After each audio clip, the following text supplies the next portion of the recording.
7 benda peninggalan Nabi Muhammad SAW. Yang pertama, jubah.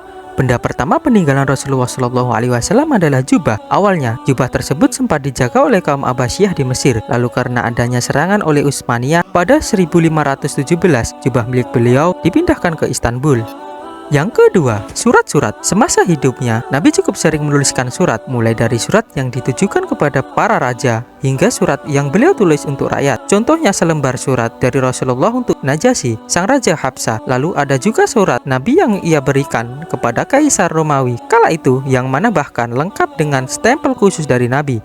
Ada pula surat untuk Raja Heraklius di Romawi, surat Nabi untuk Raja Makaukas, Mesir, hingga surat yang diperuntukkan oleh Nabi kepada rakyat Oman. Yang ketiga, pedang. Benda ini adalah senjata yang sering digunakan oleh Nabi Muhammad SAW ketika melawan para musuhnya di beberapa tempat. Yang paling populer yaitu pedang Al-Ma'thur, pedang yang dimiliki beliau sebelum menerima wahyu pertama di Mekah. Pedang ini merupakan pedang peninggalan dari ayah beliau dengan panjang sekitar 100 cm. Pegangannya terbuat dari emas dan bentuknya dua kepala ular. Keberadaan pedang ini ada di Museum Topkapi, Istanbul. Yang keempat, helai janggut atau rambut.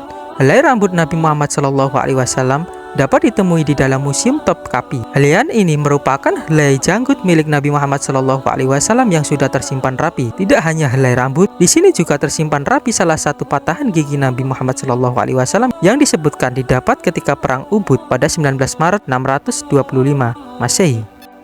Yang kelima, Al-Quran. Quran Mushaf Utsman, kumpulan wahyu yang diterima oleh Nabi Muhammad SAW dan disebutkan ditulis oleh Zaid bin Thabit, di mana Al-Quran dan hadis inilah yang bisa dibilang menjadi peninggalan Rasulullah yang paling berharga, menjadi pedoman dan tuntunan hidup semua umat muslim di dunia yang tak lekang oleh waktu.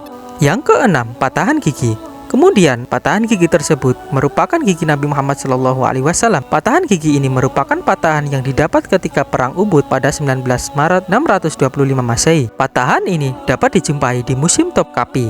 Yang ketujuh, sandal atau terompah. Benda pusaka peninggalan Nabi lainnya adalah salah satu benda yang sederhana yang dikenakan oleh Rasulullah SAW sehari-hari, yakni sebuah sandal atau juga disebut dengan sebutan terompah. Wujud sandal datar, warna hitam kecoklatan yang dilengkapi dengan tali-tali pengikatnya.